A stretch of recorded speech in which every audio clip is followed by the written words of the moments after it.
Thank you. Welcome to the Armistice Party Bucket, looking ahead to 1998, the year in which Tony Blair promises to put the internet in every school. Though there are signs that Labour really haven't thought through the implications of this. There we are. That's them doing double French there.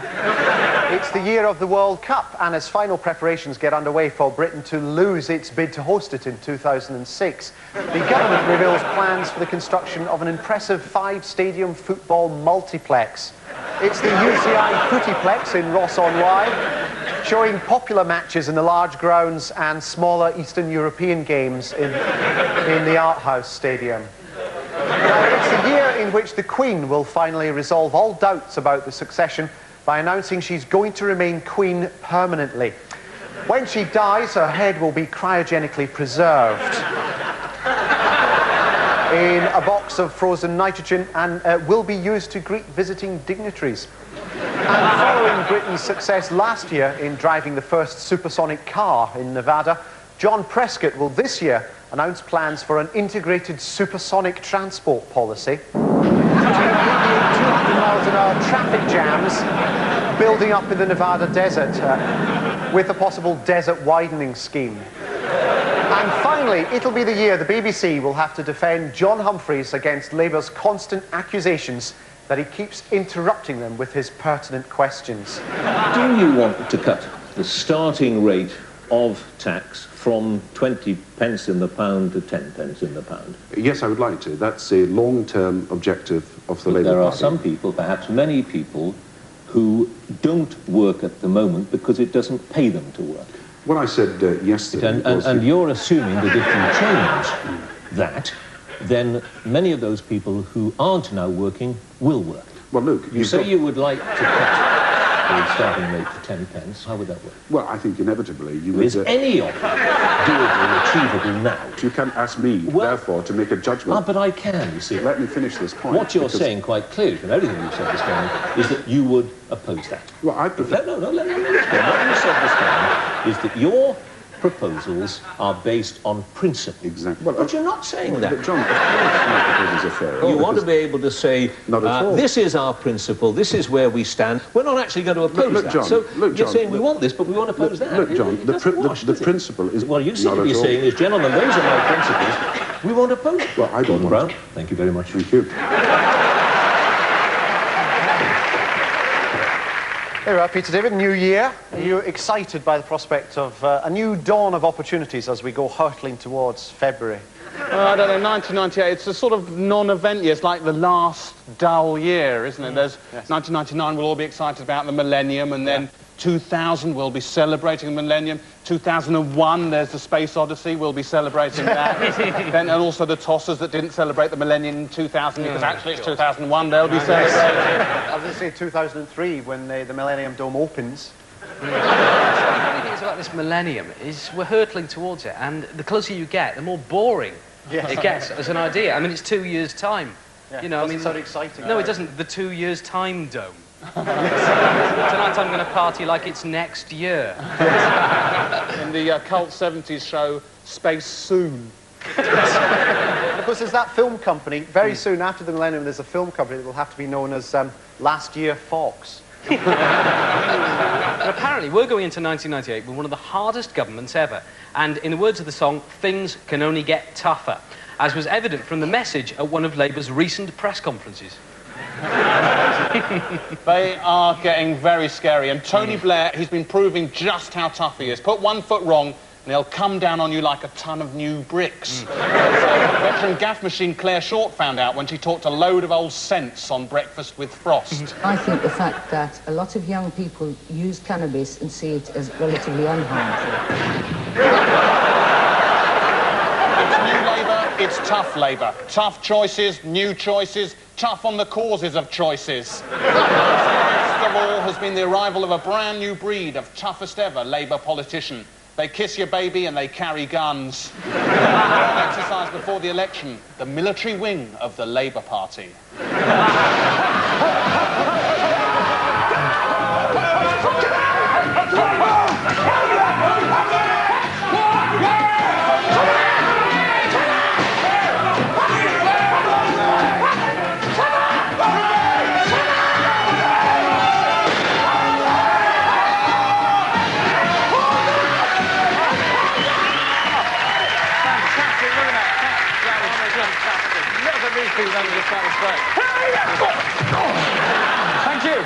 Did you like that?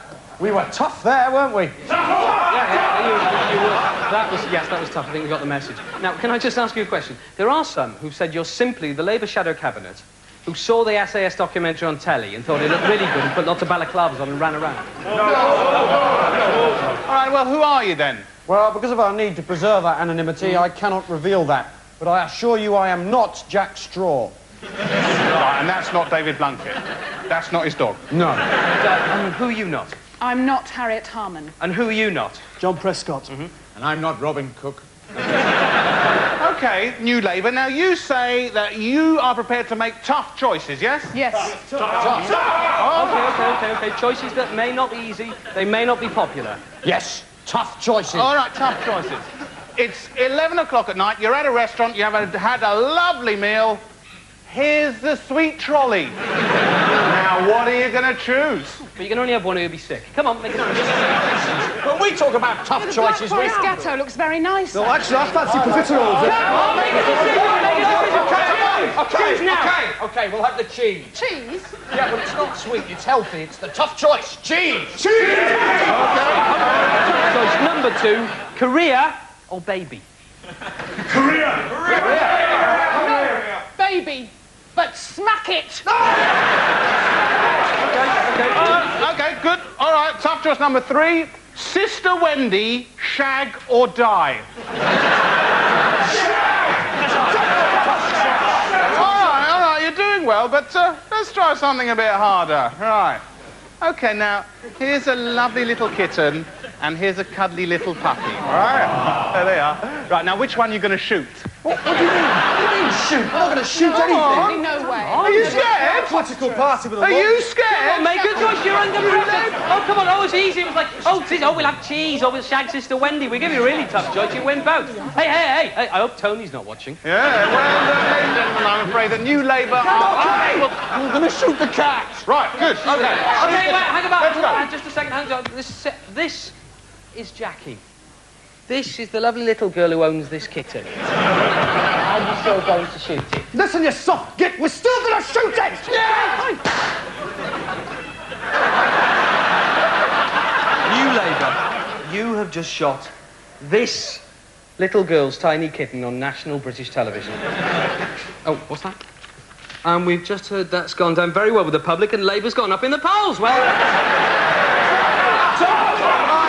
Where's the dog? We'll shoot that as well. There they are, ladies and gentlemen, the military wing of the Labour Party. They've proved their point. Thank you.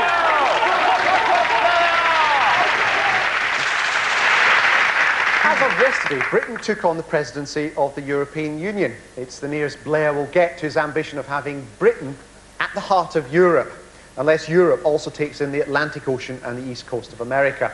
But people don't really understand the impact Europe will have.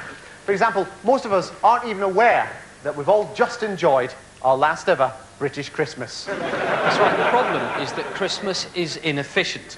We give presents on the 25th of December. In Italy, it's January the 6th. In Germany, the 1st of December. But from next year, these dates will converge and form the new single European Christmas, which has been determined as today, January the 2nd. Merry European Christmas. Yes, and Santa, he's going to be out the window as well. He's got his big P45, and instead of him, kids will be required to believe in a new character. It's Miguel. He's on the show now. Round of applause, please, for Miguel.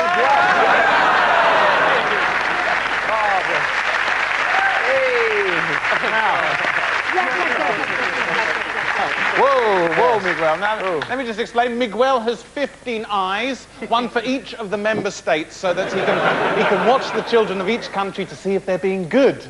There's also a couple of spare sockets around the side here for future members. Come on, children, come on. Come on, Miguel. Now, every January the 2nd at 2:30, Miguel will emerge from your ventilation system. So what you've got to do that morning is either make or buy a cork board, right? Then hang it up near the ventilation system, and what will happen is at 2:30, Miguel will come out of your vent, and he'll pin on a check. All right? Now, that cheque will be to your national equivalent of the value of 100 Deutschmarks, which is about 30 quid. It's very traditional to leave a bottle of cologne for Miguel to take back to all his little helpers in Dublin. It's exciting, isn't it, eh? But don't worry, you can meet Miguel before Christmas. If you go to a department store, you can visit Miguel at his bureau de Christmas. Come on. Oh, here. See Miguel. Look at him. Form a nice queue over here. That's okay. Now, tell Miguel your name. My name is Leah. That's yeah, which means how would you like your cheque? Scared.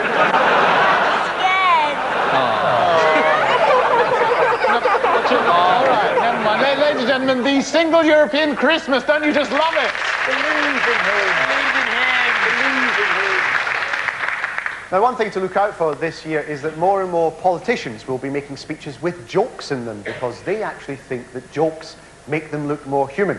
We spotted this trend during the general election, so what we did is we went through all the speeches made by politicians over the last year, removed the jokes and turned them into 3 stand-up comedy routines. So I did all the Tory jokes, David did the Labour jokes, and Peter drew an extremely short straw by doing all the Lib Dem ones, and we all performed them in various comedy clubs. Now, we didn't tell the audience what we were doing.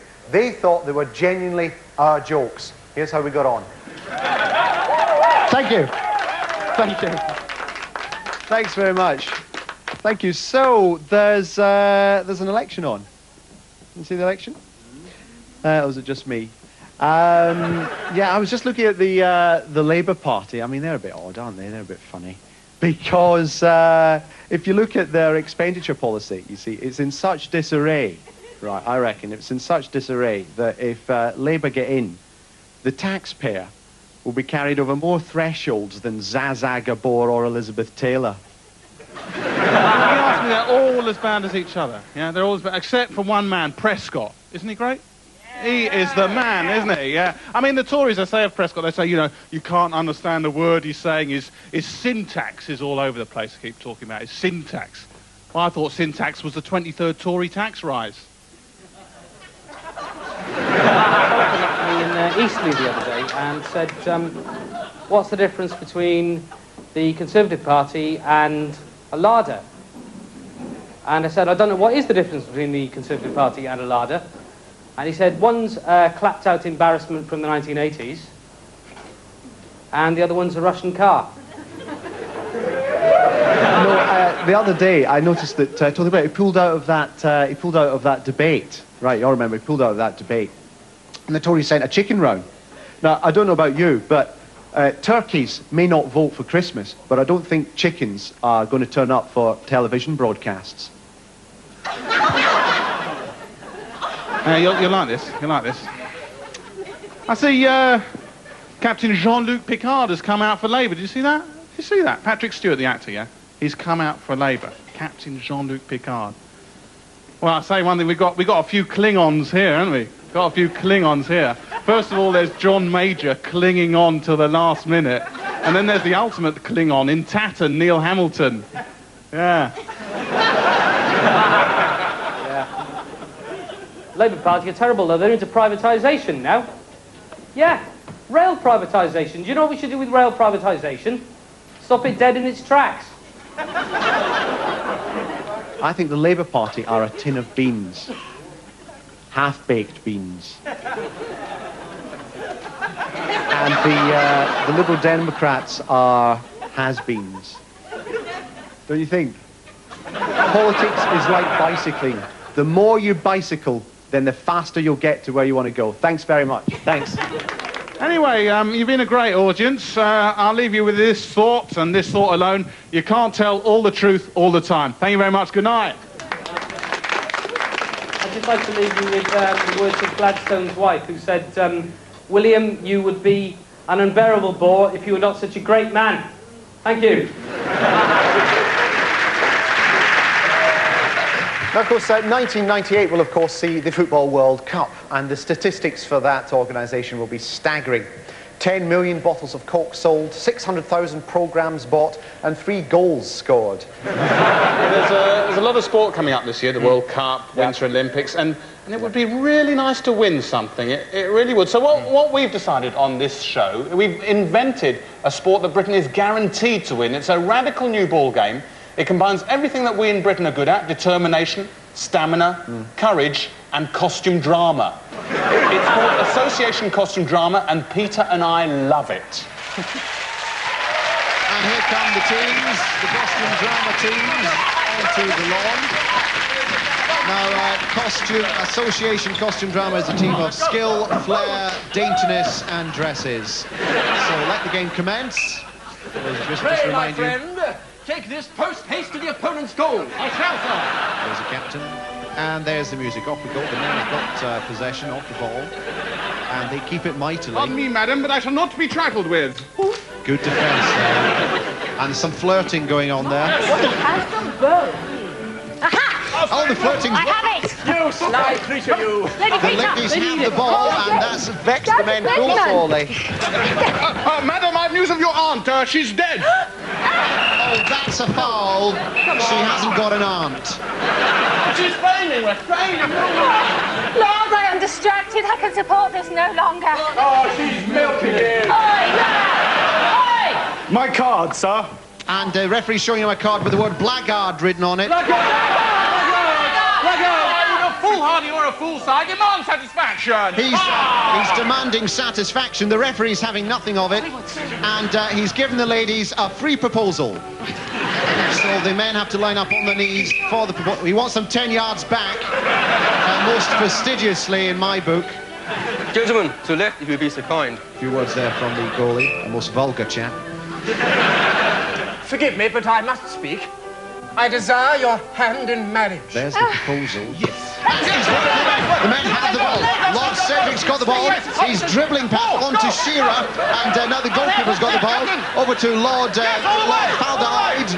No, back into Lord Cedric, who runs a merry jig through the ladies' legs. The ladies' legs are all over the place. Sorry, I dropped my gun. Perhaps you'll be so kind as to pick it up. Well, of course, madame. Cheers. It's worked. My reputation, my reputation. Oh, she's been called a whore, and quite rightly so, in my opinion. And the referee has ordered a dancing scrum. Some of these dancing scrums can go on for days. In goes the ball. Lady Peter's got the ball. She's through everyone. She's just got the goalie to beat, so it's to the right, to the left. Is she going to go for the... No, she's through. How jolly. Tis a goal. The goalkeeper just did not see that dance rhythm coming. And they'll be dancing up and down in the house of Lord and Lady Rothermere tonight. And the ladies' costume drama team are through to the quarter-finals, where they'll meet Brazil. Now, I've just been looking at some of the toys that are going to be big this year, and here's one that I'm going to give to all my favourite children. It's a Jerry Adams doll. There you go. Now, if things get a bit rough over the year and the ceasefire breaks down, don't worry, because it quickly does this. There you are. Now, a lot of children didn't actually get a visit from Santa this year. Oh. But what happened was they failed to meet Labour's new behaviour standards. And they all appeared on Jack Straw's Christmas name and shame list. We've got some of them here, just in case you see them in the street. Yeah. Animals. Now, that is Jamie. He actually said bum last February. Oh, shame. Well, that's Thomas. No, he did a poo on the carpet and a poo on his brother. So, 3 strikes and you're out. Now, Jack Straw's been busy recently because he's attempted to win more popularity by being tough on a persistent Myra Hindley.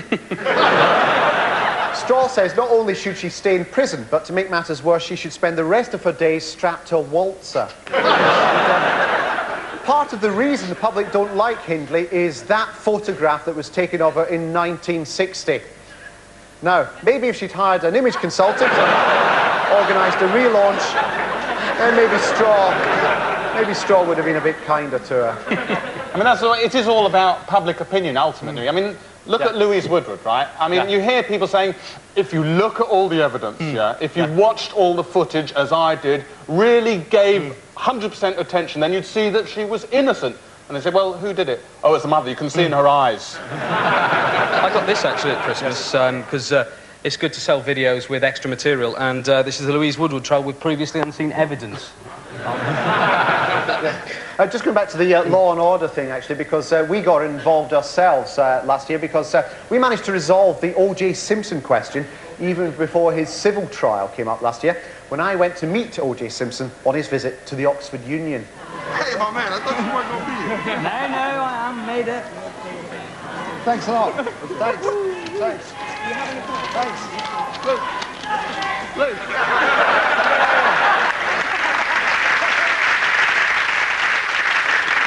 Now, despite the doubters and the knockers, Labour has set about honouring its campaign pledges to help the more vulnerable members of society.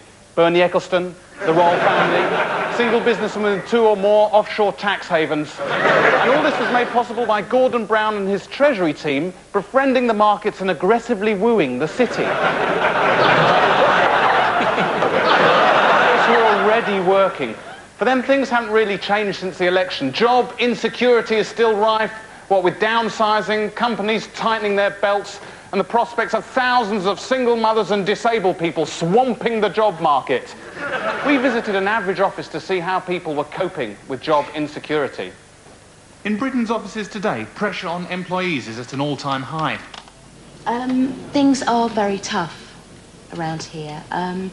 There's a man came in for an interview the other day, and he was actually sacked during the interview. Rather sickening, really. He'd actually got the job and was sacked before he was able to take up the post. I mean, in this office, to keep people working harder, faster, keep them on their toes, they've actually implemented a scare boss, which are like scare phones, but bosses to make people frightened into working harder. In self-defence, workers frightened of being sacked are hiring job security guards who protect their jobs whenever they go to the toilet. A boss attempting to hand out a redundancy will meet professional resistance.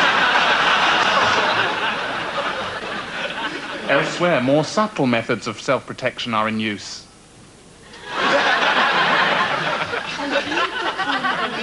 Pregnant women face particular difficulties.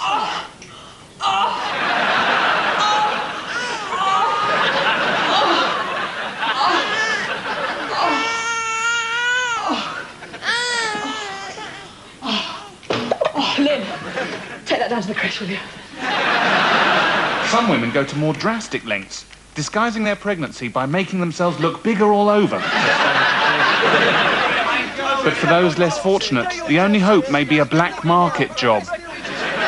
These are offered by job touts, who snap up all available jobs from local employment centres and hang around office blocks selling them on for a profit. Of course, tragically, Wallace and Gromit weren't on this Christmas for the first time since the birth of television, or in fact time.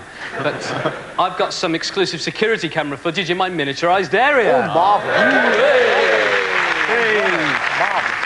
OK, now we're going to take a look at the shots of Wallace, first of all. Now, Wallace is outside his house. There's Wallace. Now, he looks a bit sad, but the clay lady's going to go. She doesn't fancy him. OK, now we're going to cut inside now on the security footage. There's Gromit there. What's he doing? Oh, no. It took 3 weeks to animate that turd, ladies and gentlemen. Oh, my God! It's still charming, though. It is, actually. So I don't know what's happened to television. It's going downhill. The standards are slipping all over the place. Children's TV, we've got the last ever Jackanory here. Just have a look at why they scrapped it. She began f***ing about and noticed that what could be seen from the old room was quite common and uninteresting. But in another moment, with a little "oh" of surprise, she was down on her knees watching them. Here, something began squeaking on the table behind Alice and made her turn her head just in time to see one of the little white pawns roll over and begin f***ing. It's nearly the end of the show and the start of another year. And yet again, there have been enormous strides in human knowledge. Advances in science have allowed us to prove the existence of fantastic miscarriages of justice in the 70s. We've made wonderful discoveries about institutionalised abuse in children's homes. And we're on the verge of establishing the first ever man-made link between BSE and CJD. Now, if you'd said 10 years ago such things were possible, you would have been laughed at for talking like a fool.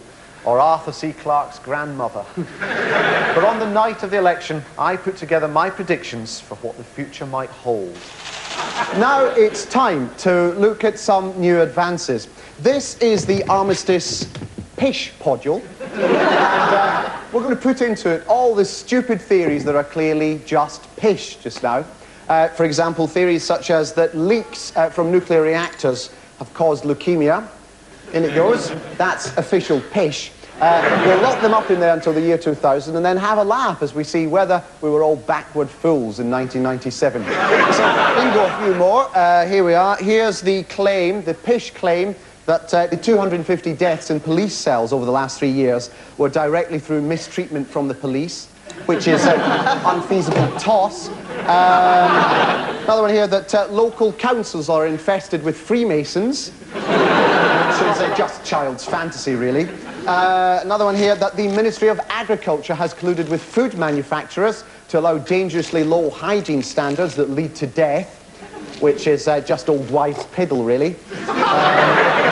That paedophile rings have formal links with social service groups and are involved in the disappearance of about 100 children a year, which could never happen in our lifetime. There's a good one, that farmers are being fatally poisoned with toxic sheep dip because of low standards of chemical inspection, which I'd love to think is true, but is obviously a myth. And finally, that British soldiers shot 17-year-old Argentinian prisoners of war in the back. In it goes, pish, all of it. But come back in 3 years' time and maybe we'll all look back and have a laugh. In the meantime, that's all for us. Until our new series, which starts next Friday at 9:35, we will leave you with another little message for the future. In 1971, Blue Peter buried a time capsule in their garden to be dug up in the year 2000, full of things to show what life was like for children in Britain. But we felt things had changed so much that we went back into the Blue Peter garden to put things right. Good night.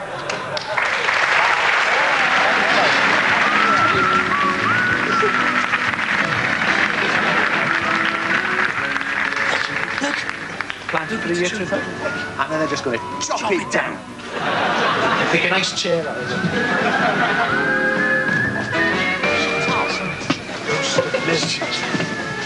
Right, go. I've got them on my shoes.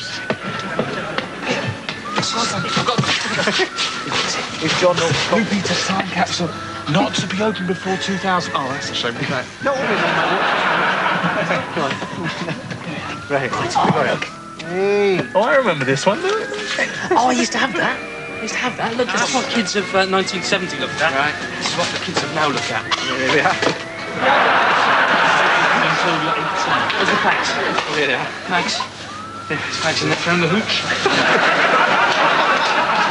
Is that everything? Yeah, okay. Now, this is going to be opened on live television.